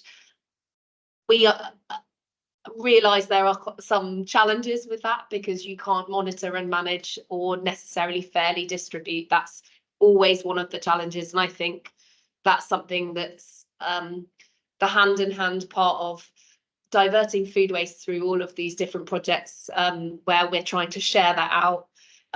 That's hand in hand is the challenge of the kind of attitude of people who are participating. And I think often when there's financial struggles or other things as well, it can be a really challenging thing, because you're obviously wanting to try and ensure you can benefit. And so that can always be a bit of a challenge. And I also think there's an attitude that has developed around food banks and models that, with the pandemic in particular, from my experience, that is an interesting one. So I know that collaboratively, locally, we're trying to work more together. Even these conversations help, don't they, to try and think, how do we shift the mentality of a whole community towards understanding what sharing resources and sharing food can look like, so that people feel secure, and feel that they know they're going to be supported with their wider situation that might be contributing to why they need to access different things, different support, and particularly food being such a fundamental thing. So yeah, we've moved to just having this model, and at the moment we have, like Abbas said, 2 meals a week as well, that are cooked by residents, and varied nutritional value, probably depending on what donations have come in that week. So I'm not sure if tinned hot dogs count, but essentially what we do, we have one delivery from the Felix Project on a Wednesday as well, and what we do is we put that out as staggered, so that the fridge kind of can have a rotation of things, and over time can be accessible to different people who are coming through baseline, the different residents, but also we use some of that to cook a meal on the Thursday, so that we try to minimize. And you touched on volunteering, but that's a massive part of the food waste kind of economy really as well, isn't it? Is lots of people offering time and skills alongside it to help manage projects, be it in warehouses, in operational roles, but for us it's stocking fridges and carrying crates and cooking meals and hosting meals, and same for you here, I'm sure. So that's just something I think is a really important factor when we're thinking about all of this whole scheme, is there is a lot that is very reliant on communities that support and enable these things to happen. Just a couple of other things for us. This is part of trying to develop a more circular approach as well. So the neighbourhood team is part of RBKC. So we are the council, so we are responsible for also providing services for our residents, for our households. And over the last few years, there was a pilot introduced around food waste bins in the home. And so that's another thing that's an interesting factor in this. So we talk about food waste in terms of the diversion of edible food waste, but also in the home, one of those things that we're trying to think about how we nudge behaviours is being able to actually utilise smaller food waste bins. Helps you measure that a bit more effectively, doesn't it? It helps you think a little bit more about what I am using and where I'm having to put it. And that has led to us having a number of compost bins installed around the estate. And obviously there's all the different types of things you have to consider with that, particularly rats and kind of how things are stored and smells and all the rest of it. But we have a variety of gardens, and we are trying to think more and more about how we make these options more accessible for residents. And we pilot a number of things based on Lancaster West Estate, obviously, given the kind of premise of the neighbourhood team. However, part of what we're trying to do is work out how we can therefore do that pieces of learning that could roll out and support the wider community as well. So kind of piloting different approaches and thinking about how we how we can help contribute to this wider piece. So in terms of food waste, there's that kind of looking at composting. So we also, when you get the odd box of stuff that is, I'm sure it might be usable, but it's like you can't even pick it up. We have our compost bins, so we're able to kind of put things in the compost bin. Robert, who's not well today, so sadly isn't able to be with us, but he is putting things in the compost bin and saying, I get this job all the time, which he does very faithfully. But that's another part of just trying to responsibly work out how do we nudge behaviours. I talk about this a lot in terms of you can provide things, you can say, we need this, we need that, but like you were saying about residents who are coming and increasing their palate or wanting to try different things, and like it's all that kind of nudging of behaviour, because ultimately you can't just tell people this and this and this you have to do. It's all about feeling safe and secure and being able to take those steps ourselves, and it being an easy choice for us to make. I think that's a really important part of when we talk about all of these things. Often it comes from a standpoint of there's perhaps a bit more luxury, or on the opposite end of the scale, you have no choice at all but to be really tight with budget or try and use everything up. Like the kind of middle ground, which a lot of us I'm sure sit in, is that kind of like, do we choose it or do we not? Like, so it's an interesting one to think about. But other kind of circular motion that we're trying to go in, so we doing the food sharing, then thinking about our food waste, but then it's kind of coming back around to looking at what we could grow as well. And in this local area, and particularly across the estate, obviously, following the Grenfell tragedy, there's questions around the contamination of the soil. So that's something we are particularly mindful of in this community and have to be scientific about and understand. However, we've got some projects at the moment that are beginning to look at how we could do food growing and safely do that. At the moment, we're looking at lots of raised planters and ways that we can mitigate some of the what concerns and worries, but we're working with residents to think about what are the things you'd like to grow on your doorstep. So it's not quite guerrilla gardening to this point, because you know, we don't want to be kind of encouraging using some of the existing land and spaces. However, we're trying to create more opportunities for there to be growing, and not just kind of herbs. We've got and I think Norwich Hub, you've got some kind of smart garden-esque kind of indoor growing things, and that's one thing that we've been working on with residents as well. I think we've had 30, or I'm going to say it wrong, 39 or 45, somewhere in that bracket, of residents who have got a smart garden, so they're able to grow micro pods at home and quickly grow them under kind of lights, and then can replant and grow. And mostly that's kind of herb-based things. But these food planters are trying to, and some food beds are looking at growing root vegetables, seasonable veg, but also things that will grow quickly, because again, there's a space issue, there's an amount of produce, there's a time versus effort, there's, you know, and all of those questions. But some of the things we have been doing are cutting herbs, and we frequently put herbs in the fridge as well. So then throughout the week we have lots of different people that might come and take. We grow a lot of mint, and there's a large Moroccan community in the area, so that was a request, like that we have lots of kind of mint growing for people locally as well. So looking at how we encourage and think about the premise that kind of started everything off, which was about supporting and sharing within a community, and looking at how that interplays with this whole cycle of kind of from waste to growing and everything in between of it. So yeah, we've got a long way to go. We've done lots of learning, and we're quite excited about trying to continue working locally with other local partners to think about how we effectively do that as well. But that's where we're at on Lanc West. Yes, I think we want to make sure we're able to become a food bank.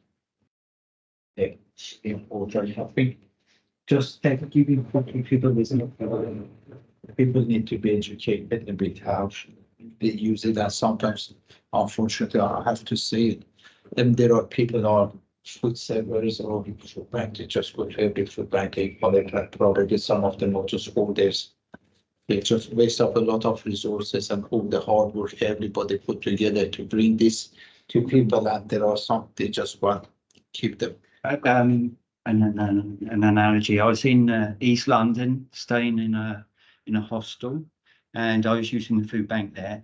And the lady decided that she would shame one of the customers there by saying she'd seen her in Waitrose. And I said it was coming out of the church, and this person was connected with the church. And I said, it's not important, surely, is it?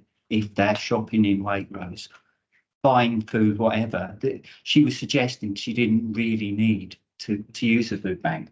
I don't think that's really important, to be honest. I think it's important people who feel that they're in need to have somewhere they can go to get the food, even if they're maybe not as needy as somebody else. Yeah.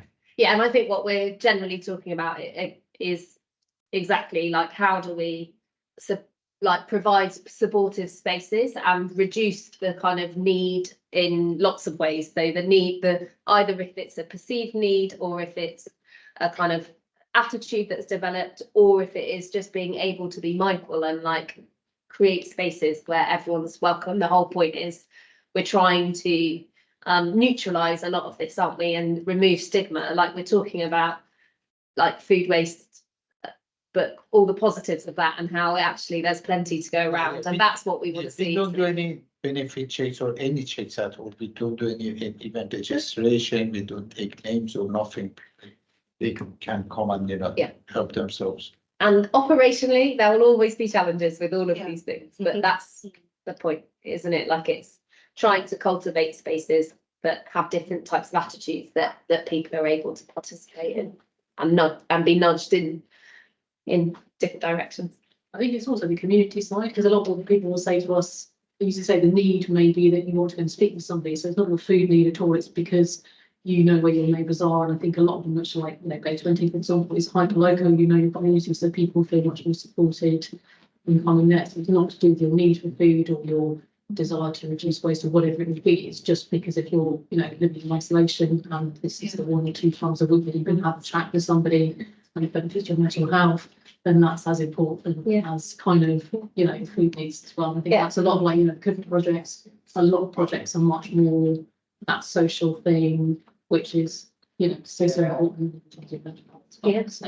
Well, and conversely as well, some people will come and volunteer because they want to offer something. Yeah. Even if they then know it will also serve their need, but they don't want to, that's not their starting place.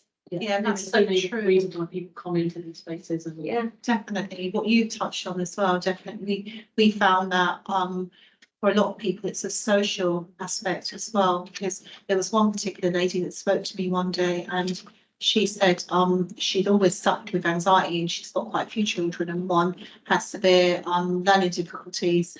And in her culture, it would be quite embarrassing to come somewhere like here and get food. And she was just so thankful for this space. And she said, I've got friends now, she goes, I actually don't feel anxious to come out. And she was a very good cook. So what she would do when we would have extras of anything, she'd say, can I have that? Because I'll cook extra food for my neighbours, like elderly people that can't get out. Some people that wouldn't even dream of coming to a food bank because it's so overwhelming. So you've got some people like that as well that will look after more than just themselves as well. Great. I think, shows quite how much is happening in the area. Loads of impressive work. And this is brilliant. It's amazing. I think it's great. I think that leads us on very nicely to the Felix project. Can we swap laptops? Mine's going to die. Yeah. Would you want to move on to the list?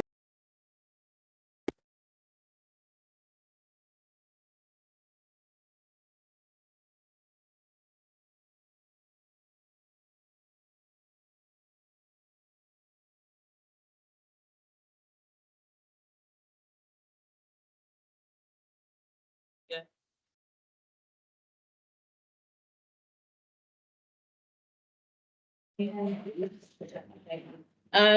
hi everyone, I'm Helen. I'm from the Felix Project. Data. Actually, thank you Ruby for spotting that one. So I'm community coordinator. So what my role is, well, my primary role is looking after the relationships between the organisations that we support on the Felix Project and the depots. So bringing on new organisations when we're lucky enough to have space on the waitlist, which is now. We kind of work with all organisations to find out how many people are supporting, what they're doing, because organisations are very different. We do food safety with everybody before they join us, so we know that the food is being stored correctly and it's not going to be further wasted or spoiled. I also, we have an environmental sustainability team now, so I look after that. We've been looking at our carbon footprint across Felix.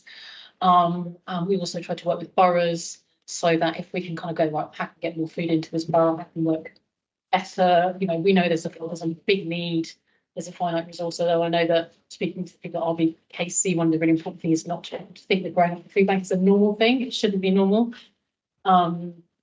So just kind of like how to work better and smarter across all areas. I started off as a volunteer in lockdown, so I've been with Philips almost 4 years now.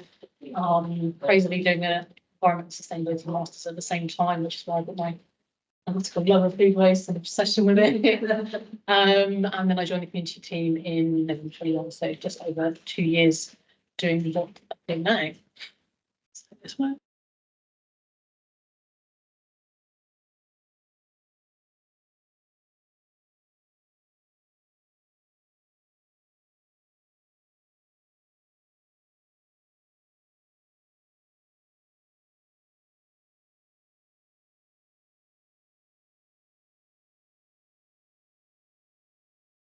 Oh, sorry, you're on mute.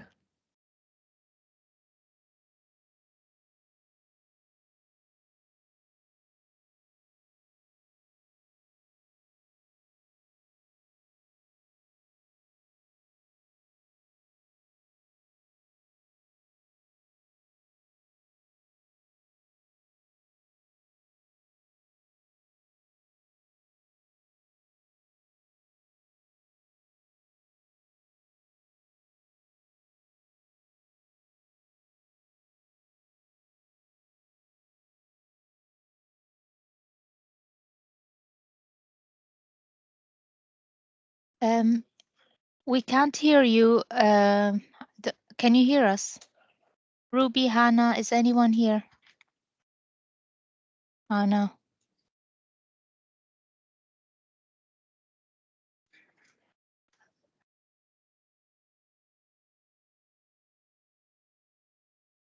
Cooking place, we go to hostels, we go to schools, community centres, all those different faith groups, and lots of different projects. And maybe a cooking operation where, say, neighbours come in to cook together.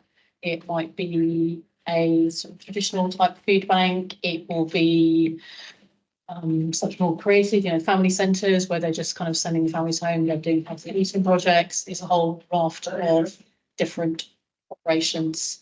And you know, things like pantries where people get more dignity because it's more of a shop, so people pay £3.50, get a shop in as well. So across London we have 4 depots, so that's West London, which obviously supports this area, South London, East London, North London. We also have a kitchen which cooks around about 4,000 meals a day from surplus, so a lot of lentil curries.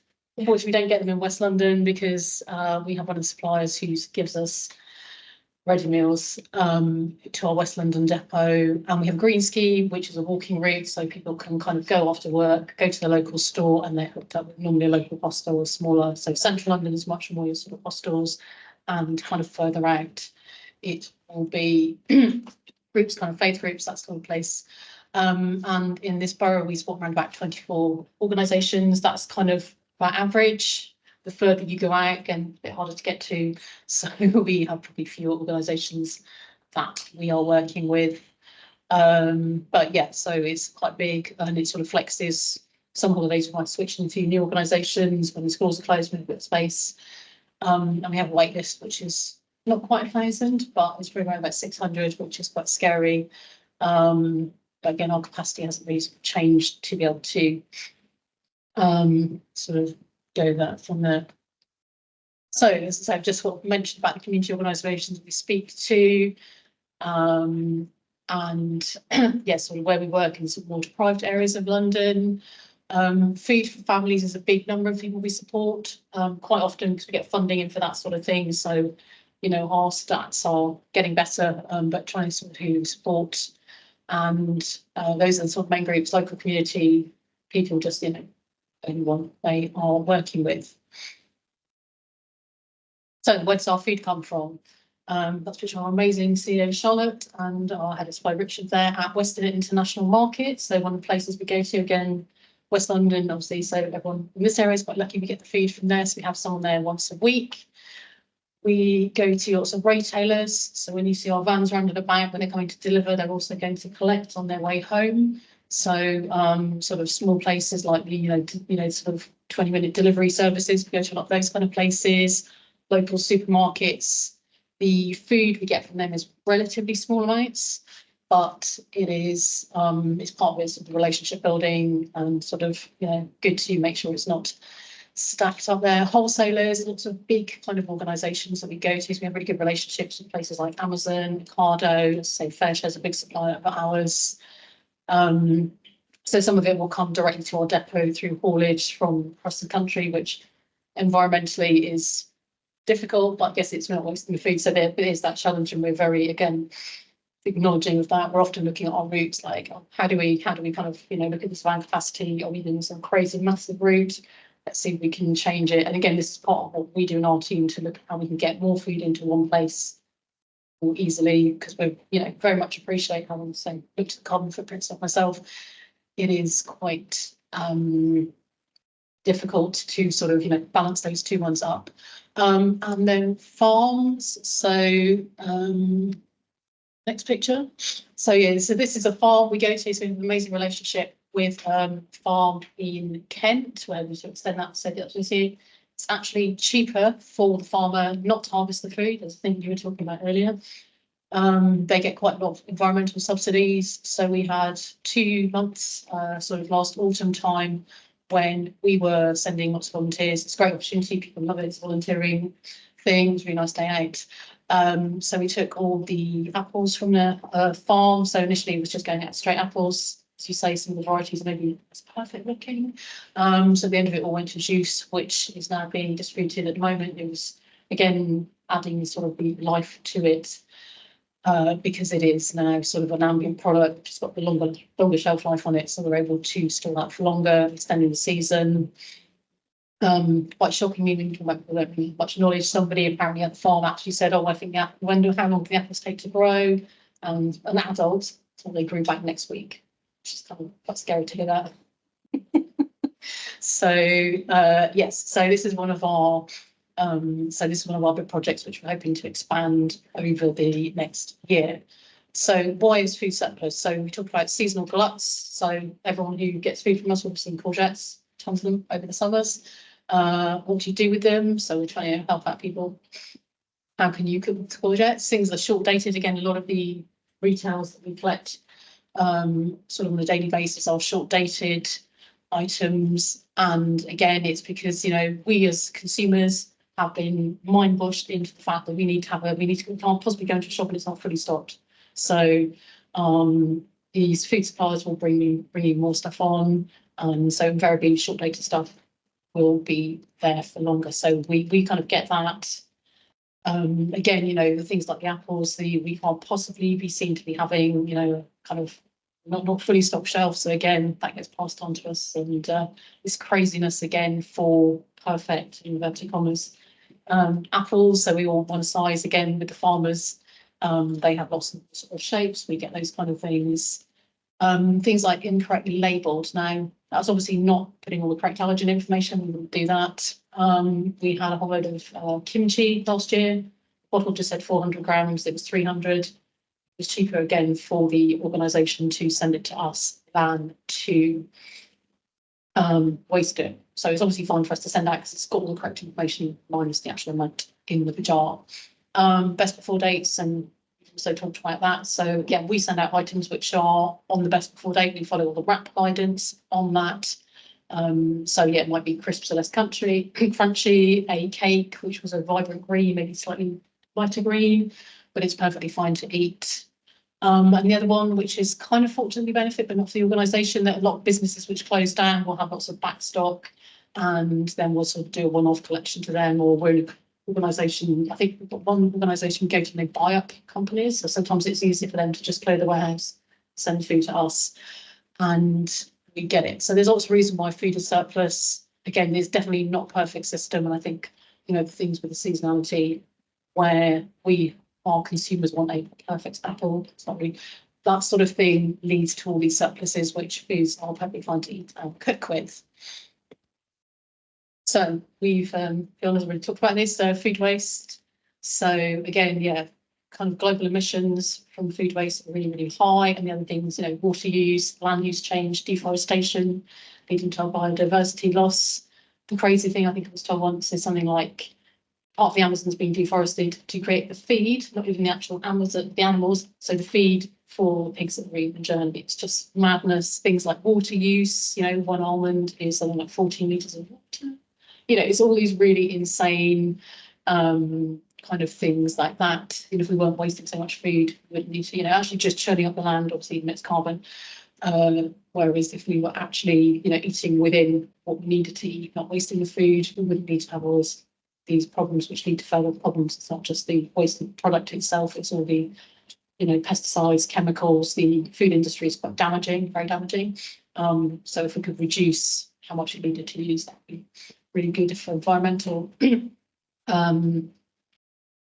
As we said, it's third largest producer of emissions behind USA and China. And yeah, UK homes, they could be saving around about £80 a month on food as well. So another reason why we should all be considering, but appreciate a lot of households don't have the luxury of even being able to waste food, which we do see quite often. So I think the statistic for London is around 67% of food is edible. We don't get anywhere near that much, but yeah, it's an insane amount. And yeah, apparently 10 times worth of Wembley Stadium struggle across the other week with the delivery. It's a big space. So yes, I think for us, it's always trying to get in. How do we get more food in? And again, you say it's very volunteer heavy, very volunteer led. So we are at a sort of finite capacity in terms of how much food we can take. Considering the emissions, like, is it worth driving one way for one crate of food? Possibly not. If we get full van load, you know, that's obviously better, but it is quite intense and takes lots of people, volunteers, to do that. We know particularly in London, really large percentage of people are facing food insecurity, and that's not just, you know, that maybe, you know, people are still working, but obviously bills have gone up, rents, mortgages. Somebody, I think it was last week, saying that the people even in £1 million houses, people struggling. So, you know, it's a really well, yeah, that sort of thing. So yeah, it's a really difficult sort of balance on that. So yeah, so we have like 300 plus suppliers, and yeah, we're sort of reducing. So I'm always a bit sort of difficult on the CO2 figures that we send out, because we don't know exactly, say, what food is wasted in the home. So how much of that is in the end not wasted. But yeah, that's the plan, is to sort of obviously reduce that, but so being also conscious that we are also sort of distributing food, and it is emissions intense in terms of, you know, driving around to collect it. So, reform, but yeah, I mean, we do a really large thing, and I think, as I say, is also being acknowledging that we know it's not a perfect solution. We shouldn't have food banks. We would rather that everyone was able to go out and have their own free choice. You know, there was, you know, and again, the food system is very challenging in terms of it generates waste because of the sort of patterns or the way that farmers are tied into crazy contracts. So yeah, it's definitely an imperfect sort of system in an imperfect world, but I guess sort of, you know, probably all of us will say we don't want to be in this job, we want to be doing something else, but in the circumstances, you know, doing this can be time. Any questions from there any online? The, Profile on start within 2 hours now. how helpful are the large supermarkets? Are they coming round to, because They they have. give it to you and they Yeah. can't sell it, but they can't sell it past themselves. So they can't set by themselves. It's obviously a lot cheaper for them, you know, obviously waste costs money, Yeah. and via your council collections, your anaerobic digestion, your and all the process involved with that. So actually for them, it's obviously very good for them in their image, kind of their sort of ESG side of things. Although I guess coming forward to all food producers, there's a so again, RAP spearheading another commitment on supermarkets reducing their levels of waste. So I guess it looks good if it's being redistributed. So yeah, I mean, generally we have very good relationships with the supermarkets. I think we've gone sort of like hyper kind of quickly. So I think 2016 was a really small organisation, and it was like literally knocking on back doors of a local store.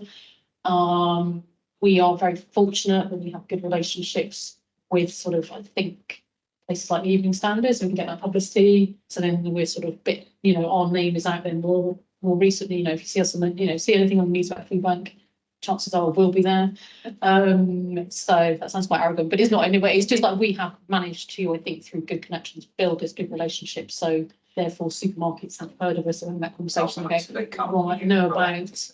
Yeah, so I think for them, it's saying we've been very fortunate. It's the right word in having these relationships and getting sort of media coverage about what Felix does. And I guess, you know, it's a lot of hard work from a lot of people in sort of those side of, you know, our CEO is amazing, which is brilliant. So that kind of, you know, front facing persona allows us to access food sources, which is really good. As I say, because organisations want to be seen to be doing that as well, I guess there's that sort of side of it where it kind of works for them. And there's been a massive turnaround in probably last, I guess, 10 years now since, you know, the sort of news of all these, you know, big waste bins of perfectly edible food outside back of supermarkets is now much more challenged. And people are, yeah, and, you know, and there's still, you know, if you go online, you can still see stuff about it. But I think organisations are much more sort of conscious of this and their environmental and social impact, and kind of like, well, we've given it to this organisation, we can donate that. So it's kind of coming round. Do you find there's much influence? So we were talking a bit earlier, weren't we, about how do we just reduce demand? Like, I suppose, much like the Trust for Trust Felix project, have a kind of trying to influence some kind of change. Yeah, so I think a bit more. Our side.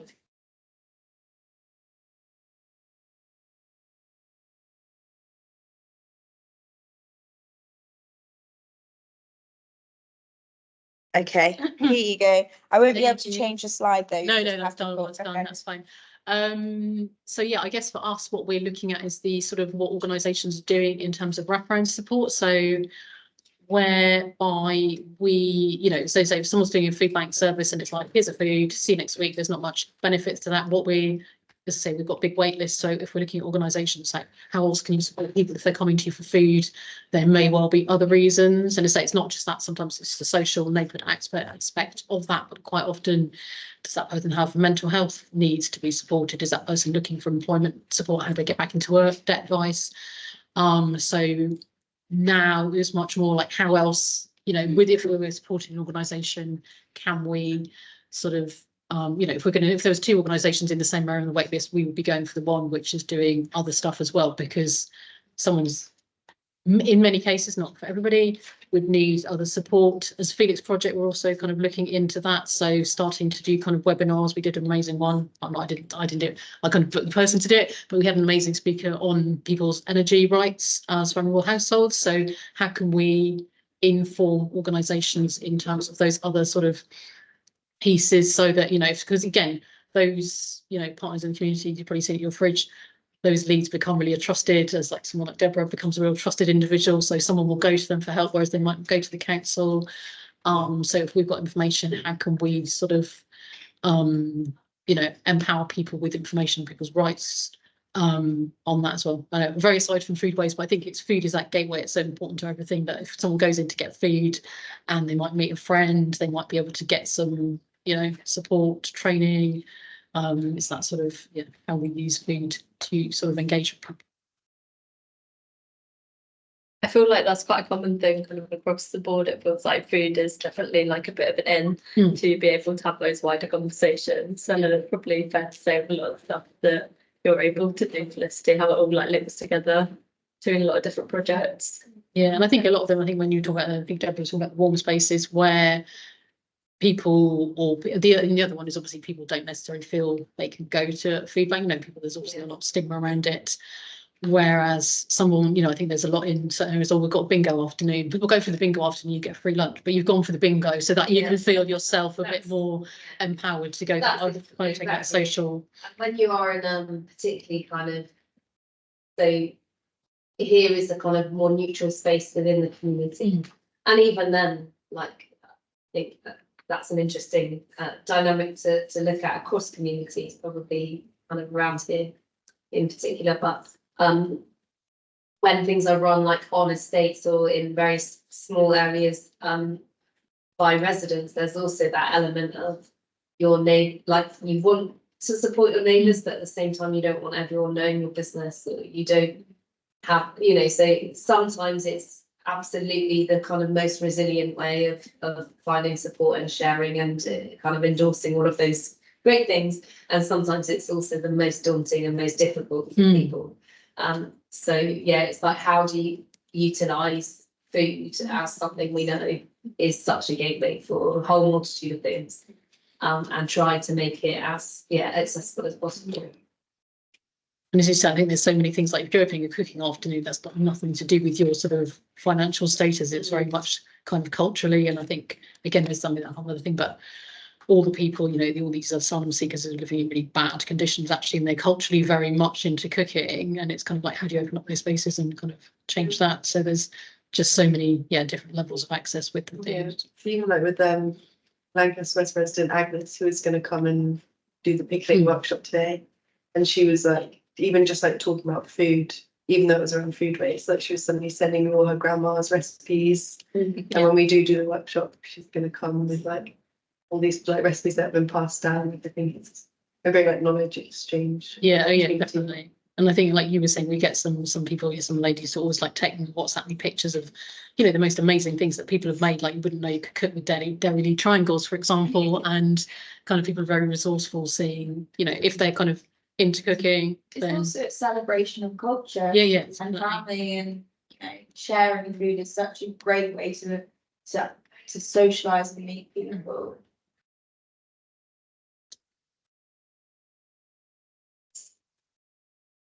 Oh, who's at the working lunch? Sorry about that. Do it around to here. Yeah, I think a very nice positive note to end on, despite a lot of quite shocking stats and information about that. Do we have any questions or final comments from anyone online? If not, I think we are at time. But yeah, like I said, we'll send round links, I think, to the work being done by everyone that spoke here today and the various bits of information to be able to share. And this has been recorded and will be put online as well, so we'll share out the link for anyone that couldn't make all of it, or if you want to share it with anyone else. Yeah, thanks again to all of our speakers. Thank you so much. And thanks everybody online. Bye. Bye. Everyone's batteries died. Last one stands.